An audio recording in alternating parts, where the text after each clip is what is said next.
तारिक की वापसी से घबराए हुए हैं यूनुस, ये बात कही जा रही है। बेशक वो फोन पर कर्टसीज एक्सचेंज कर रहे हैं, लेकिन यह कहा जा रहा है कि मोहम्मद यूनुस बहुत घबराए हुए हैं। क्या वाकई ऐसा है? तारिक की वापसी से क्यों घबराए हैं यूनुस? अभी तक यूनुस को यह लग रहा था कि कोई बड़ा कांटा उनकी राह में नहीं है। हालांकि वैसी स्थिति में भी वो चुनाव होने से ऐसा लग रहा था होने देने से बच रहे हैं।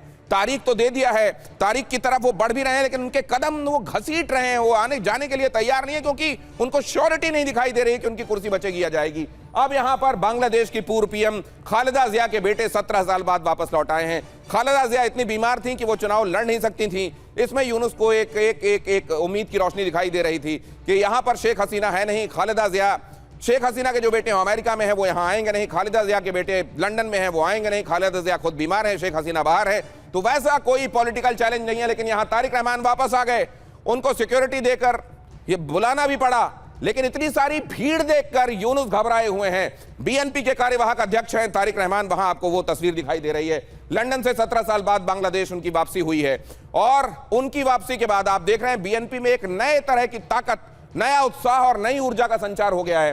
फरवरी में संभावित चुनाव में पीएम पद के बहुत बड़े दावेदार माने जा रहे हैं। माना जा रहा है, बहुत सारे लोग तो ये मान के बैठे हैं कि अब से अगर सबसे बड़ी प्रोबेबिलिटी अभी इस वक्त किसी की दिखाई दे रही है तो वो है तारिक। शुक्रवार की नमाज के बाद जियाउर रहमान की कब्र पर भी जाने वाले हैं वो, उनके पिता की कब्र पर भी वो जाएंगे। जियाउर रहमान, अब आपको ये बता दूं, शेख मुजीब के परिवार से कट्टर दुश्मनी वाले लोगों में जियाउर रहमान का शुमार होता है।